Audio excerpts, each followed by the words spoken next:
Welcome to the Heroic English Podcast, the place where we mix English fluency with mindset development. If you want to speak English fluently, you need to work on some specific skills. But if you also work on having a positive and growth-oriented mindset, you'll improve even more. On the Heroic English Podcast, we explore some of the most important concepts in self-development, chat about them while relating them to English, and find ways to put them into practice. Your English gets better and you get better. We're more than just a podcast, we're a vibrant community of passionate English speakers, not just learning the language, but also living it. Join the movement, visit heroicenglish.com and follow the steps to become an English hero. Now that that's out of the way, let's get this show on the road. Hey there, English hero. Welcome to another exciting episode of the Heroic English Podcast. I'm Max, your host, and this is one you don't want to miss because yes, English can make you more intelligent, it can help you make more money, and it can even make you sexier. Yes, you heard that right, it absolutely can, and if you want to find out how, well, all you've got to do is watch this video in its entirety or listen to the full podcast version of this show. It all starts with the thing that you truly care about, and then letting it positively impact the 7 different areas of your life. So that thing can be English, it can be another language perhaps, or it can be whatever fill-in-the-blank passion that you have.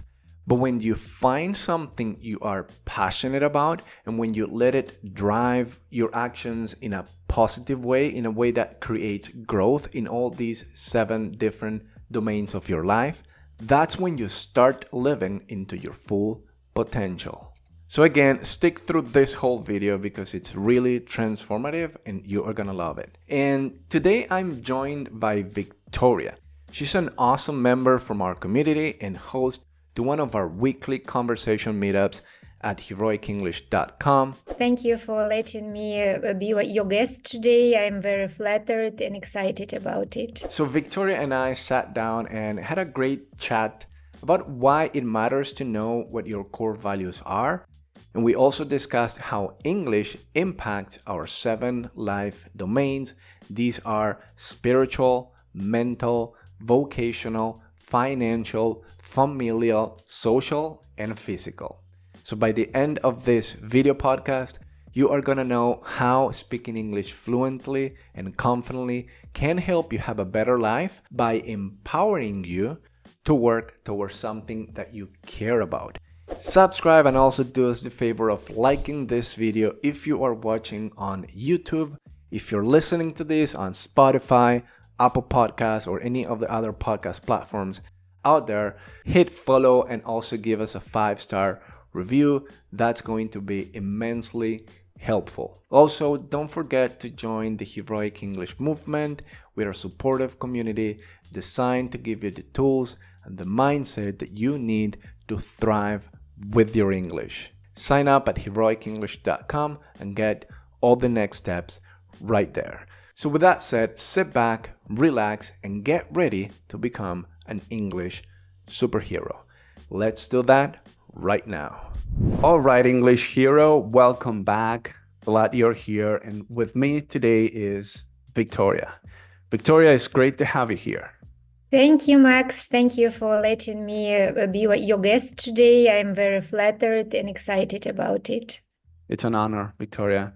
And so just to kick things off, why don't you tell us a little bit about yourself, where you are from, what you do, or anything you'd like to share about your English learning journey? Sure. Yeah, my name is Victoria and I was born in Ukraine and I've lived in Ukraine my whole life. However, I traveled pretty much and English was always something important for me in terms of communication and in terms of, like having better job opportunities, having better gigs, having better customers. The only thing I didn't dream about was to move abroad like as a permanent resident. I never thought about it. But somehow it happened. It happened nearly 2 years ago because of the war in my country. And quite a difficult decision was made that time to go to Canada because my son was already here and he was a student. So instead of just coming to visit him in summer, I came to Canada in spring and I stayed here and I realized that my intermediate English wasn't enough. So that realization was really painful. I was good at reading, writing. I was maybe not that good in understanding people when they were talking. And definitely like the weakest side in my like English situation was my ability to speak. So yeah, I found UMax and was very happy about it. And I was very fortunate to that we were able to link up, and yeah, it was on Facebook, and probably you saw at some point what we're doing with Heroic English, and that's how probably we got connected. And by the way, your contribution to Heroic English, to the community as a whole, has been nothing short of amazing. So I'm super grateful for that. So it must have been quite a transition, just moving from the Ukraine to Canada with everything that was going on and still going on, and also the language aspect, which is, I guess, something that we can focus a little bit more on. You mentioned this initial shock, moving to an English-speaking country, having that realization that a lot of people have of like, wow, like English in real life is nothing like the English I was learning at school or the English that I learned through books. There's a world of difference. And that was the painful realization that you, I think, had. But it looks like you've come a long way from that moment, and you've been able to adapt and to continue to develop. And when you're describing how you navigated everything, it's clear to me that you have a growth mindset, and yeah, it shows in everything that you've accomplished while being in Canada. So congrats on that. Thank you. Yeah, you're absolutely right. And you know what? I also think that I started a little bit competing with some people in my environment and somehow even with my own son. When I started comparing myself with my son, and I definitely knew that he made his first steps in English with my participation. And at some point, he just moved ahead of me. It started getting me more focused, more motivated, and wanting to show that I was capable of doing better. And it worked. Eventually, it worked. It's funny you mentioned that, because that makes me think about the concept, or the topic, the main topic of our conversation today, which is values, core values. And it seems like at some point there was a shift in your way of thinking about English, and how you felt about it, possibly inspired by the increased need to speak the language. And that was that you started to value English more. It started to have a more important place in your mindset, in the way that you thought about it. At some point, it started to be something that you cared more about as opposed to before. And that is an important shift that English learners must go through if they want to develop themselves and improve their English. So I think that's an excellent segue for what we're going to actually talk about, which is values. And I don't know if you know, Victoria, but there are many different ways that you can use to determine what your values are, what your top core values are. There's a book called The Values Factor by John DeMartini. And one of the ways that he goes about helping people determine their core values is through a series of questions, specifically 13 questions that when you start to really reflect on those questions, you're going to start to find patterns and certain things that are going to help you determine what your values are.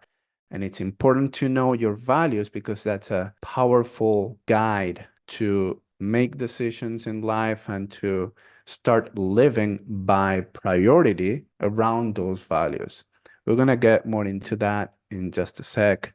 But I wanted to actually ask you one or maybe two of those 13 questions. Then we are gonna share what our top 5 values are. We're gonna do it the simple way, which is just choosing from a list of about 70 different core values. That's the easy way. The more complete one would be to go through the reflection exercise and consider all the 13 questions. We're not going to do that, but I do want to ask you 2 questions, and actually 3. The third one being one that I actually came up with, which I think is also going to be helpful for determining one's core values. The first question then is, what are the things that you always find the most energy for? Let me quickly pause my conversation with Victoria here. Why am I asking her this question in particular? And that is because you will always have energy for things that are truly high on your values list and that inspire you. Nowadays, for example, something I'm always finding energy for, it's connected with the fitness side of my life, and that is playing basketball. That is something that I'm very passionate about these days. Now, related to my English learning journey, especially back in the day when I was in the middle of my learning the language days, I used to get really energized at the idea of joining conversation groups. You know, these social gatherings where English was being spoken.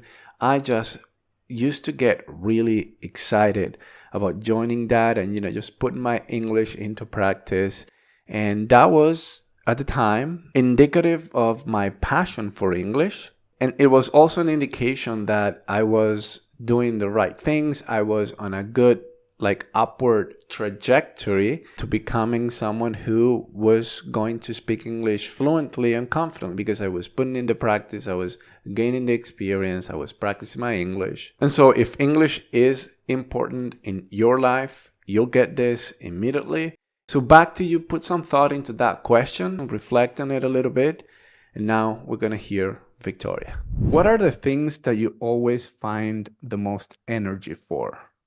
Oh, it's quite an easy one. I always have energy to learn something new, and it can be like anything. For example, at some point, I even took a course on forensic psychology, which has no connection to my life, but I was just curious. Yeah, I just love learning. I think it's kind of combination for me of education and entertainment. So I feel re-energized when I learn something.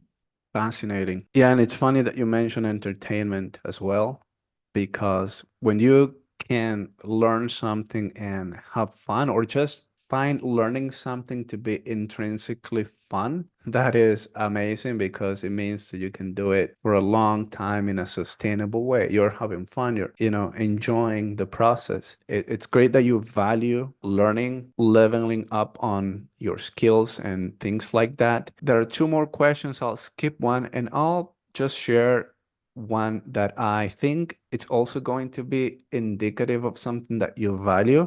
And that is, what's a compliment that you appreciate receiving? Or what's a memorable compliment that you got, that you remember someone giving you a compliment and it's stuck in your memory? Because I think it's a compliment on something that you value. I'll go first. And when people sometimes compliment, on the fact that I'm strong, for example, or that I am fast, because fitness and, I play basketball. Up until very recently, I used to do kickboxing, and I'm always into some sort of physical activity, and I'm always looking for that next challenge, that next thing that I want to learn and master and get better at. And so obviously the base of athletic performance are speed, strength, agility. And when people recognize that in me, I actually kind of like it. So that's how I connect the answer to this question to something that I value. That's one of my core values, which is fitness. So I'll throw it back to you. What's a compliment that you enjoy receiving? That's interesting. I started remembering several different compliments. One of them is when people say that I look stylish. And it is something important for me because like I've been working as a person of a public profession, like being a trainer speaking to audiences for years, and I even had to take a couple courses from people who know how to choose outfits, you know, how to present yourself in public. And when I hear someone saying, "Oh, Victoria, you're so tender, you are so soft, but you are stylish, and you project this feeling that you are strong inside." So it makes me really, really flattered. Awesome answer. Absolutely. When you get that compliment that you look sharp, if you really intend to look sharp and then all of a sudden people are actually recognizing it, that is great. And, I know there is a little bit of like stroking one's ego. Like it's something that, okay, we appreciate because, oh, our ego, like people are recognizing what's part of our ego in a way, but it's also not like if you put it in those words, it's kind of negative, but there's also something to be celebrated in that because you're putting in the effort, you are working hard to present a version of yourself. And when you get evidence that people see it, recognize it, then that's a win for you. It's a validation, and there's obviously you're gonna feel great. And you did already actually mention some of the values. That's what we're gonna do next now. And there is a list here in the document that we use at Heroic English to prepare for the meeting where we discuss all about core values, which is one of our 10 Heroic English classes or sessions. There's this list of 70 values. I've taken a look. It's really simple and straightforward. You just look at the list and you pick maybe 10 different values and you reduce it down to 5 because we want to just do 5. You can't have a core values list of 20 values. So in that case, it would be impossible for you to prioritize some over others. So we want to do 5. And I chose my 5, and those are creativity, curiosity, fitness, which I already mentioned, self-development, and adventure. Consider myself an adventurous person. You did mention maybe self-development. You could also Self-development. you could also maybe say curiosity based on what you were talking about before, or maybe skillfulness. You would go for self-development in this case? Yes, I think self-development sounds closer to how I feel about it. Of course, to be skillful is interesting and important, but I think that in some subjects, I am more superficial, not deep enough. I just need to expand, and I love knowing a little bit of many things. Mm-hmm. And I know that if I go this way, I always can find someone who is better in some subject area, and I can ask them for advice or for their input in some project. It works for me this way. So self-development. Yeah, gotcha. We've already mentioned what our core values are: curiosity in my case, creativity, fitness, self-development, and adventure. So next question then is, why do we need to think about this? Why do we even need to care? And the question is quite obvious once you think why it's important. And I'll pick a few paragraphs here from the guide on core values that I've put together and English heroes have access to. And I'll read a few paragraphs here. Most people live their lives trying to be somebody they're not, thinking that they're failing because they haven't recognized and honored who they truly are and where their form of their greatest genius and potential already exists. It exists in the area of your highest values.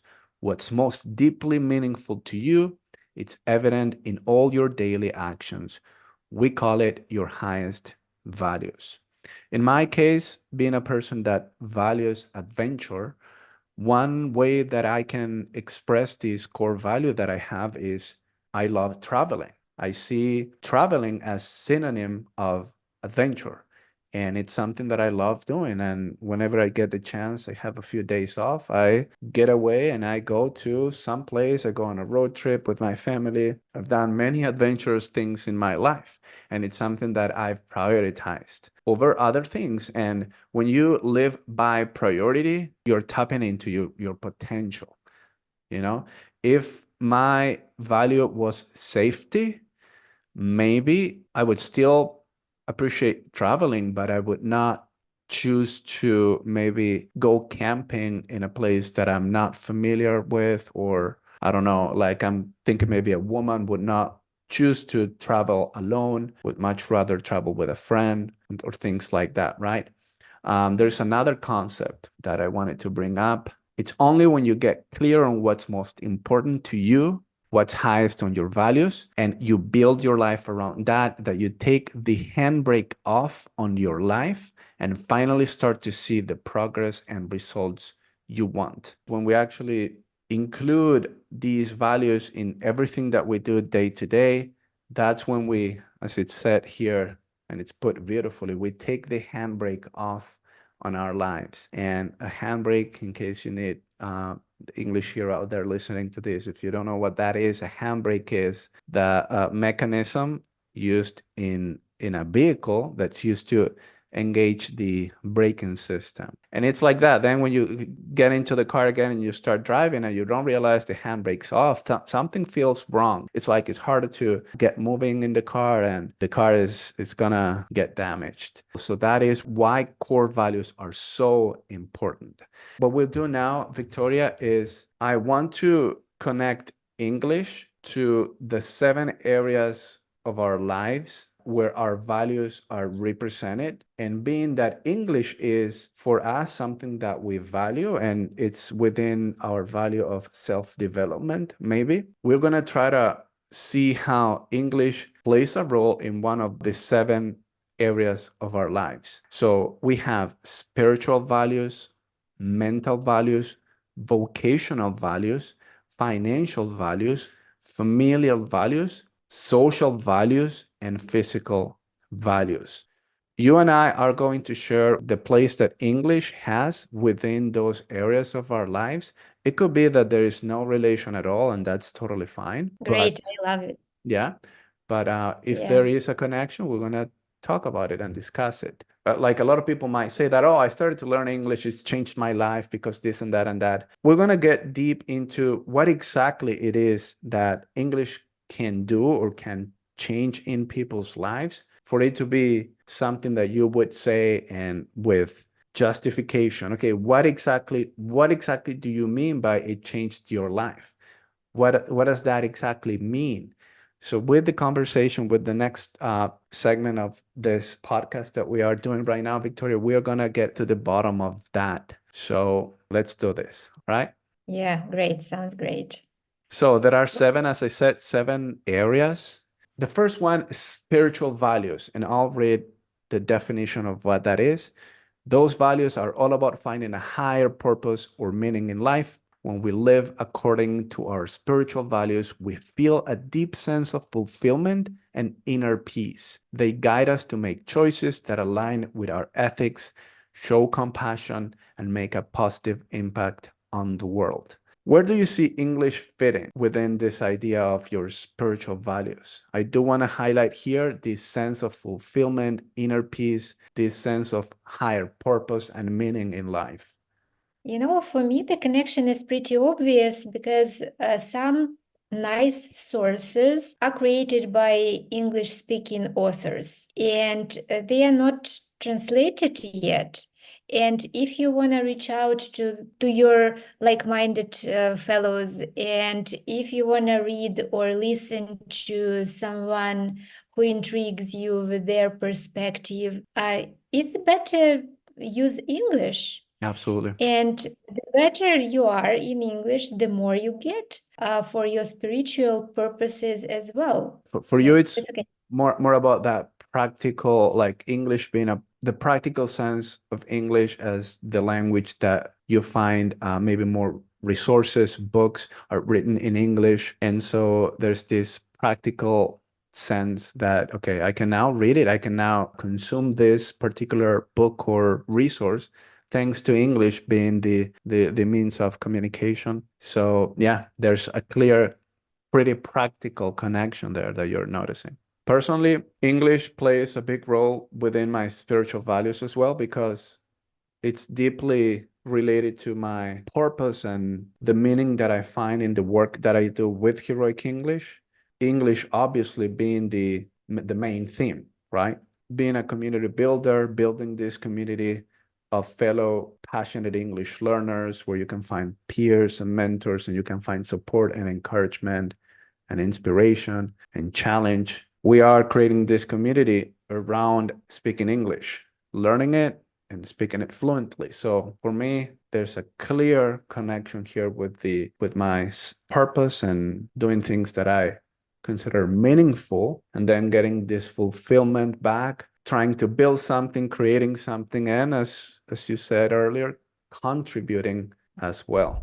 So keywords to highlight here as we discuss spiritual values are purpose, meaning, fulfillment, and inner peace. Now ask yourself, is there a link between English and an activity that brings you this sense of purpose and meaning? Does English empower you in doing something that makes you feel fulfilled and at peace with yourself? Earlier I said that I would tell you how English can help you have a better life. Well, this is it. When you do stuff that feel purposeful and meaningful, you feel happier. If English is connected with something that you do that gives you this sense of meaning, then trying to get better at English or actively including it in your daily life will amplify your well-being. Happiness and well-being are found in meaningful pursuits. And a quick definition side note here, pursuit is the action of trying to get something that you want by working hard to get it. As a verb, to pursue, to go after something, imagine a cat pursuing a mouse. You pursue your goals, you pursue your dreams. Anyway, I'm not saying that English should be your main pursuit in life. In my own life, for example, English used to have a more central place in terms of, my pursuits at the time. That has since changed, and now my main pursuit is different. It's not longer English. That has shifted, and that's okay, and that's how, things happen. You don't always have the same values. They change, and that's totally normal. Now, a much more central or primary pursuit that I have is building Heroic English as a community, as a source of content, as a way of mastering English and empowering individuals to thrive with their English speaking. English can have a central place in terms of what your pursuit is, or it can play a more accessory role in relation to your pursuit, to the thing that you're going after, to the thing that you find meaningful. If English is accessory to another pursuit, then what is that pursuit that has this more central place in your life?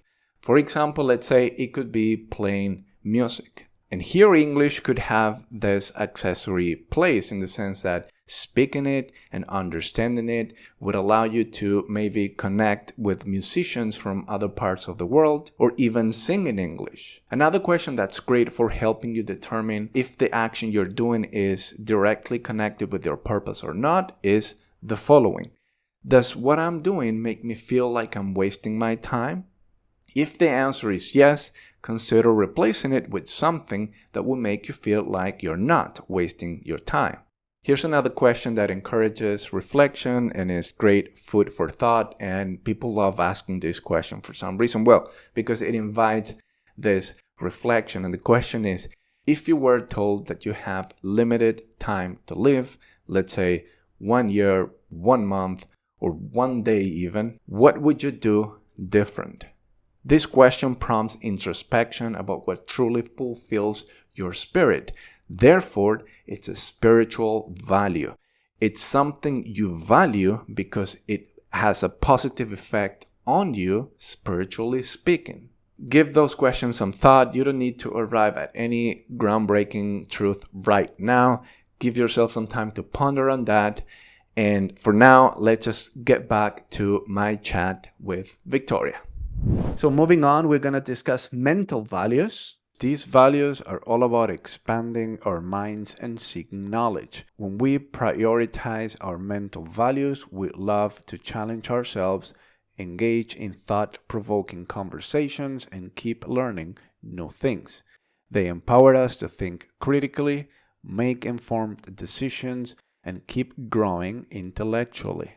Definitely, mental values are on my priority list. And English is a wonderful means for improving in intellectual direction, And I also think that learning a language, like any language, develops our brain so that we could manage other areas of knowledge better. Because the more languages we speak, the more intellectually developed we are, the more open-minded we are. So we can just accept that different points of view can coexist, and we can understand speaking with other people who disagree with us much better. It absolutely does. And English is this thing that broadens your horizons, and it's an essential tool for getting to an understanding when we are talking about different cultures, different perspectives, different point of views. And for me, there's, again, a very clear connection between English and my mental values.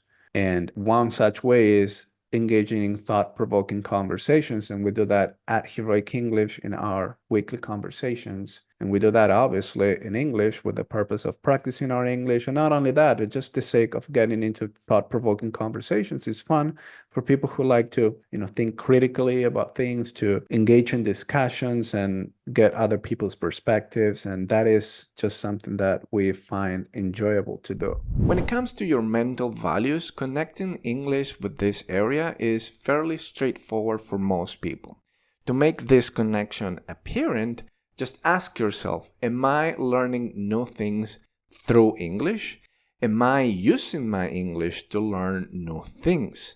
If the answer is yes, that's fantastic. If the answer is that yes, you are learning new things, but not necessarily through your English, well, that's great too. That said, from my experience, what I've noticed is that most successful English speakers that I know do use their English to broaden their knowledge and actively learn new information. And honestly, I believe that this applies to you as well.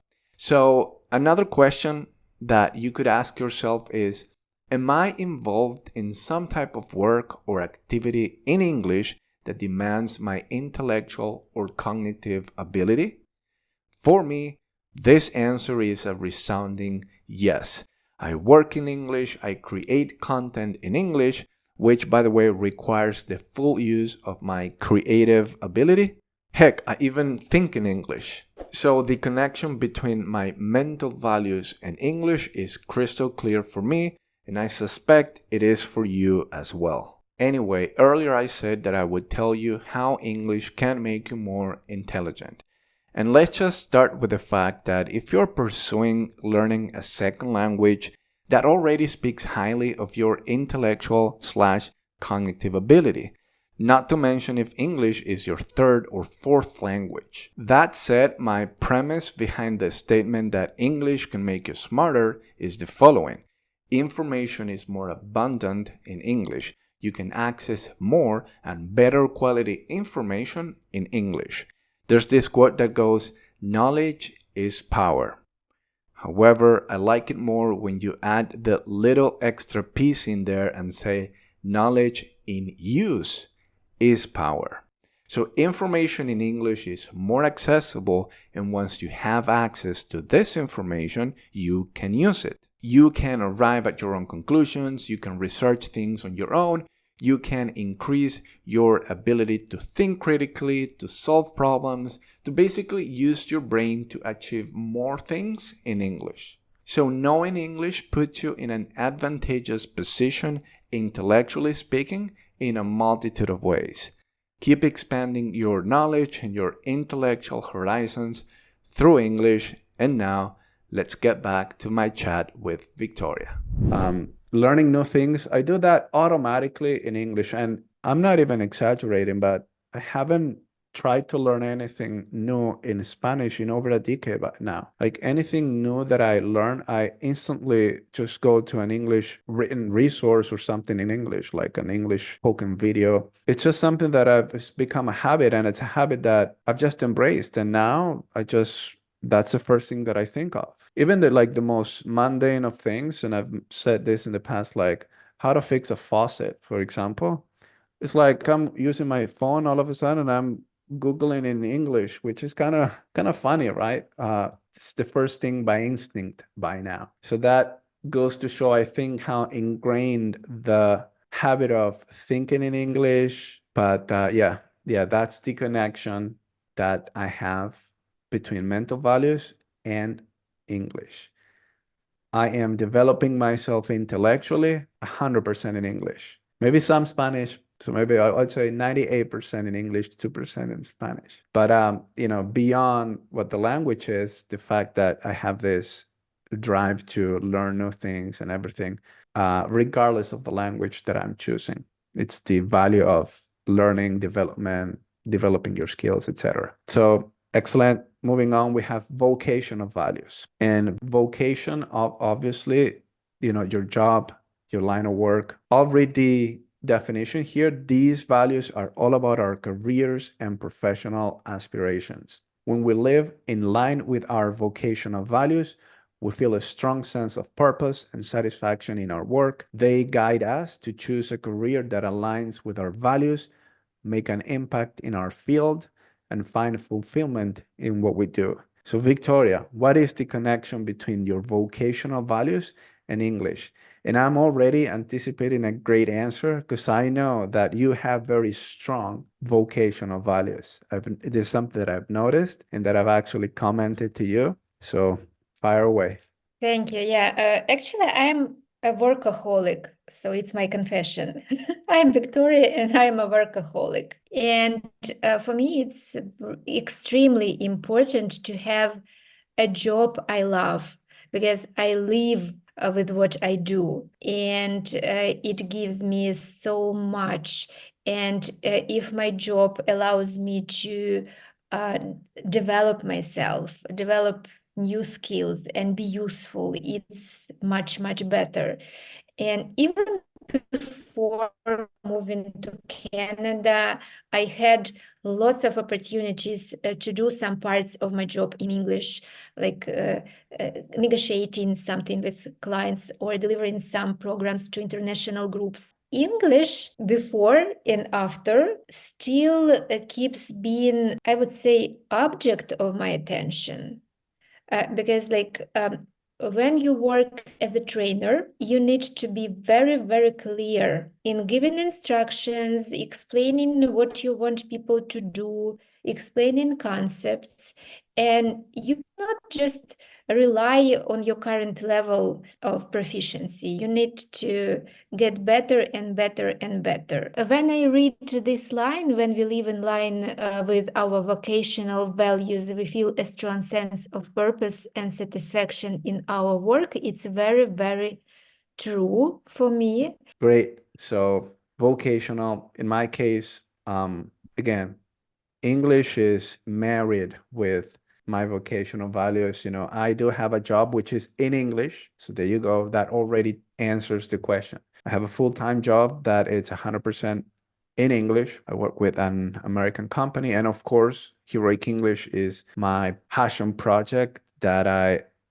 work in every day. And it's obviously, well, in English, of course. And it's in English and having English as the main central point because it's all about developing your English. And, my YouTube channel, this podcast, it's all related to my vocation I think the word teacher is not a word that I personally embrace because I think I'm more than that, or I don't really fit within the description of a teacher. As much as I hate the word influencer because it's been kind of contaminated with, I don't know, just this boom of the influencer culture that has been developing and becoming more and more popular.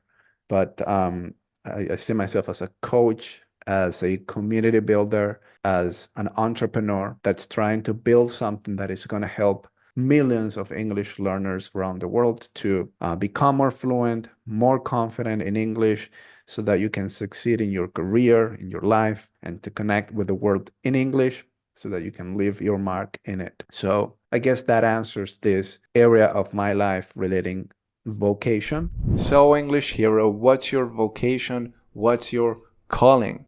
I'm asking you this because sadly, many times this is an area that a lot of people can't seem to establish a strong connection with.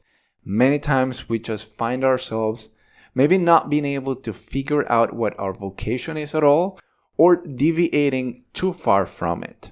This is a deep personal issue that you need to solve on your own through reflection, through introspection, through connecting what you do for a living with a deeper sense of purpose. And I think there is an overlap between vocational values and the spiritual values that we discussed earlier. Here's a mindset for you if you haven't found your vocation yet, or if you haven't started pursuing it. Know that nothing's set in stone. Nothing is permanent. You may be in a season in your life that you just need to pay the bills, and you just haven't bridged the gap towards pursuing the vocation you love. You're not there just yet, but view your current situation as a stepping stone towards that calling, towards that vocation that you have. So let me share a story with you. A friend of mine was once a dentist, but he didn't feel that that was his true vocation. He had a passion for English and even hired me as his teacher. So while practicing dentistry, he taught himself programming on the side. He viewed dentistry as a chapter in his life. Eventually, he transitioned into programming, and English here was a valuable asset. He recognized how important English is in the software industry, and so he learned it, he mastered it. He then went on to secure a job in Italy. And now he's moved there, he's living his vocation fully, he's happier there, and he's probably exercising his mental values through learning Italian these days. Now ask yourself, does English connect with the work you do? I've had students that were involved in the medical professions, and the intersection between English and their professional careers was that they read the newest advancements in their fields in English. That's because English is the language of science. So English helped them learn more, which in turn helped them be better at what they do. When you have a strong vocation and you know English, the sky's the limit. With vocation plus English, you can absolutely make a big impact in the world. We're ready to move on to the next one, financial values. So I'll read what that means. These values are all about our relationship with money and material resources. When we know our financial values, we make money decisions that support what truly matters to us.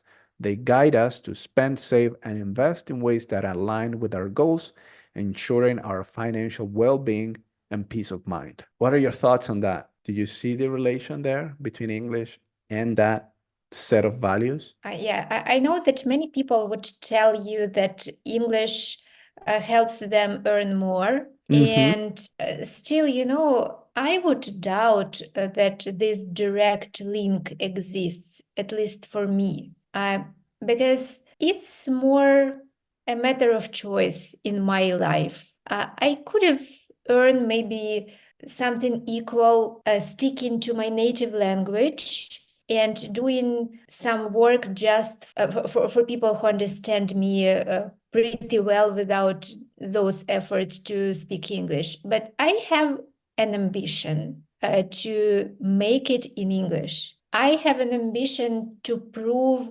myself and others that it is possible and people can make these career tweaks at any age and they can succeed in a different language environment if they wish to do so. And as soon as it is a matter of choice, in my case, I still need to admit that this part in the description of financial values, which tells us that financial values ensure our financial well-being and peace of mind, resonates with me because speaking not only Ukrainian and Russian but also English broadens my opportunities to earn. So I can work with people from different cultures, and it broadens my opportunities for my future. And of course, it brings peace in my mind. So for me, I see a clear connection here between my financial state and my ability to speak English. Like both my two main jobs that I've had during my adulthood, they've been both in English. So in the past, I used to work for Real Life English. They have this huge channel on YouTube called Learn English with TV series and Real Life English. I worked almost 10 years at that company. And if I didn't speak English, I wouldn't even meet the people that ended up hiring me. So there's that. Obviously, without English, I wouldn't have gained all the experience that I gained and learned through that job, and I wouldn't have gotten the job that I am working at right now. So I make money, I bring food to the table, working at jobs where English is the main language. And I consider myself so fortunate for that because it's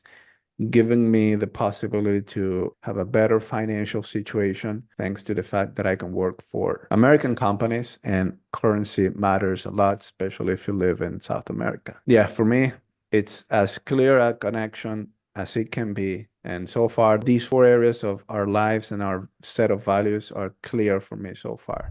As I explained in my conversation with Victoria, English has served me a lot in helping me with my own finances. Working for companies overseas pays more than working for local companies, at least here in Argentina, and I'm thinking probably also in other places in South America. I'm not a financial advisor at all, but what I think is that the more you empower, focus, put energy into figuring out this aspect of your life, into what it would take to change your life in the financial side of things, the better off you'll be. And that's actually the reality for all these 7 areas of your life. And a lot of times it's a trade-off, meaning if you care too much about this particular area, for example, you may be neglecting one or a few of the other 6 areas. No one's perfect and no one can equally empower all these areas. With that said, I encourage you to take responsibility for each one of these areas and think about this. It might sound like I'm being a bit harsh, and you know in your heart if this is true for you or not. And it's the following: you are as wealthy as you deserve to be. Now, I know there are external factors, and this largely depends on where you live. Sometimes we are just victims of our environment, and finding a way out is easier in some places than in others. But the less you focus on these external factors and the more you actually focus on what you can do about it, the better off you'll be. Always. That's just a rule of life. This is called radical responsibility. What is radical responsibility? I have a definition here in my notes. Radical responsibility means taking full ownership and accountability for one's actions, decisions, and their consequences. It involves acknowledging that we have control over our own lives and outcomes, and we are responsible for making positive changes and achieving our goals. So let's play a bit more with this and hear me out with the following. Your English is as good as you deserve it to be. How does that land? Do you like that? Do you agree with that at all? Your English is as good as you deserve it to be. You're as fit as you deserve to be. You have as many quality relationships as you deserve to have. This is hopefully encouraging and empowering because it implies that you have control over your own destiny. And even though you may not have $1 million in the bank now, it's within the realm of possibility. It is within the realm of what's possible if you truly start working on it and empower the financial values area of your life. English here, by the way, can be immensely helpful in helping you get there.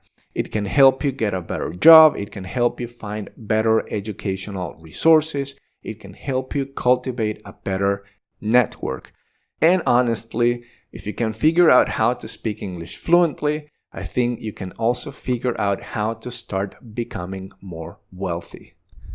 So next is familial values.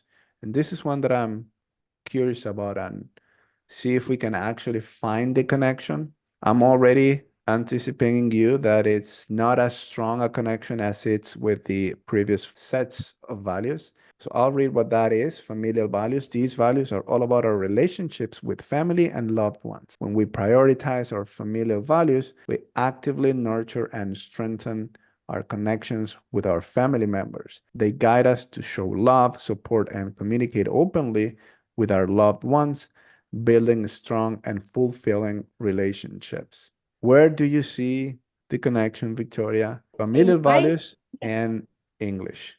Yeah, in my life, there is a connection. I joined a community where there were plenty of expats and people who wanted to speak English. And I met my husband. He's a Ukrainian, but the meeting happened just because both of us had chosen to join the same community at some point. And my sons speak English, and like my younger son even studies in Canada. So like in my family, English is cherished. It is important. In my case, by the way, hearing you made me realize that English was also important in being kind of like the link that made my wife and I meet because we both started attending English school. So there you go. Another area where I think these values and English link is, my kid developing his linguistic abilities, obviously in Spanish, but he's also into speaking English a little bit every now and then. And so there is a connection there. Me speaking to him in English, even things like choosing some cartoons that are in English so that he watches it. So there is something there with the family, with my kid. And I think it's only gonna strengthen in the future, ideally, or like at some point in the distant future when he grows up and gets to university age. I would love to send him to another country where he studies something, like whatever he chooses to study in a different country, possibly in English. Even though I would say the connection here is the weakest out of the other set of values that we've been discussing, still there, and I foresee it getting stronger with time. So there you go. So moving on, social values. These values are all about our interactions with the broader community and society. When we embrace our social values, we actively contribute to making a positive impact and helping others. They guide us to get involved in our community, volunteer, and support causes that resonate with our values. Thoughts on that, Victoria? Yes, in my case, it works this way because being a representative of Ukrainians in Canada and speaking English much better than most of people who came to Canada during last months, I'm capable of helping them. And now when I'm thinking about bringing more value to Canadian society, again, I'm thinking about volunteering in different areas, and it wouldn't be possible without English. Yeah, yeah, absolutely. As for me, my friends here in real life, they don't speak English, so no, that's not completely true because I have a friend who's from the United States, and I think I've told the story of my friend who, through me, he met what would become his wife. I still talk to him in English, obviously, because he's from the States. I do have a lot of connections that are online based, and a bunch of that is Heroic English members and members of this community. That's also part of my social circle, even though it's online. Hoping one day to maybe transcend the online barrier and getting to know you, Victoria, and a bunch of other English heroes. But that's also part of my social circle. And it's obviously in English, so there's again, we're back to having a very, very strong link between this set of values, the social values, with English. Yeah, may I add something to what you mentioned? Yes, this online aspect is really important. And when I decided to host speaking meetups within Heroic English community, that was volunteering, and it is pure volunteering. Yeah. And this is the way how both you and me make this positive impact and helping others, creating additional opportunities for them to practice English in the secure environment where every voice matters. Yeah, absolutely. And English hero out there listening to this, the easiest way for you to join this Heroic English movement is look us up on Facebook as Heroic English, and it's for sure gonna be the first result that you get there. Awesome, Victoria, and you're doing an amazing job hosting and leading those Wednesday meetups at Heroic English, and I'm very thankful for that. The last area of our lives is physical, and for this one, we're going to have to think hard to find the connection. I already have my answer. And first, I'll read the definition of physical values. These values are all about our health, fitness, and well-being.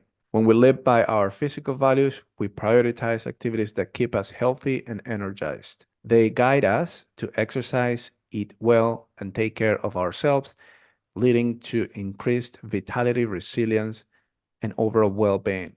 So in my case, Victoria, obviously physical values, it's physical, it's your body, it's in a way not related to speaking, right? However, I do find a connection when everything that I'm consuming, that I'm learning about fitness, well-being, health, I do that, I consume material in English. So that's how I find the connection personally. If my coach was an English speaker, which by the way, I've been there, I've hired a coach to give me insights and tips on how to work out at the gym. For example, if I was part of a team where everyone spoke English there, well, maybe the connection would be stronger and it would overlap with social values as well, because obviously your team members are also kind of like the social group that you're going to hang out with after training or things like that.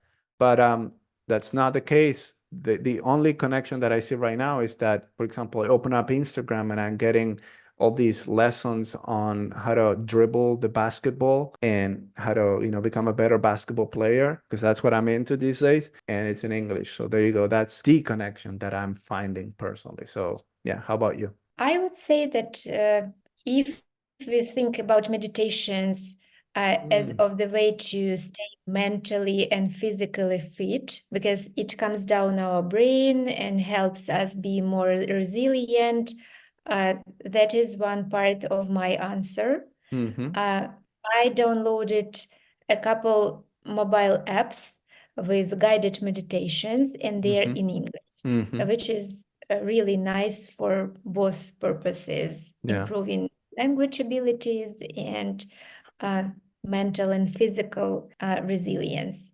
And I definitely started doing workouts using YouTube sources.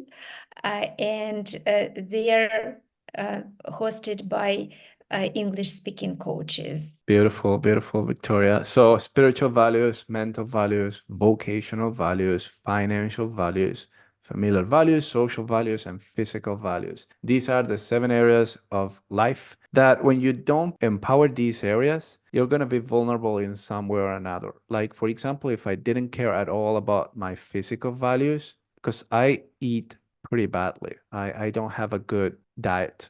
And I would probably be overweight, I don't know, and a bit less healthy if I didn't care so much about my fitness. When you don't empower these areas, you become vulnerable, or you become vulnerable to becoming overpowered by others who do care about that. One last thing, the more areas of your life you don't empower, the more likely you are to feel like a victim of your history instead of a master of your destiny. You're going to feel that the world is controlling you and that you are living by duty and not by design. Key takeaway from this conversation is also how important it is to allow time and to think about how friends, to build stronger social connections, to become smarter, to become maybe more financially independent. And if we have our answers to the question how English can help us with that, we will see the only way to follow.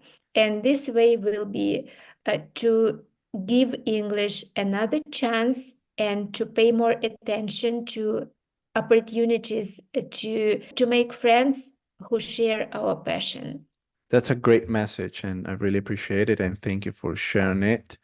So one last thought that I'd love to share, one last reflection, a question that I'd like to share with you, Victoria, and with all the English heroes listening to this is, have you thought about what your core values are? You probably know what they are because you feel them, you live them. Maybe not to the full extent of how strongly you could live those values or live by those values, but once you actually put a word to that value, you're going to see it much more clearly. And it's important to put words to these values. Otherwise, they are too abstract. And when they're abstract, they're harder for you to recognize and therefore make decisions based on the priority that these values deserve. Because when you live by these values, you're going to feel more fulfillment, more happiness, and you're going to be able to make more progress. I'll ask you, English hero listening to this right now, what are your values? Think about those 5 values.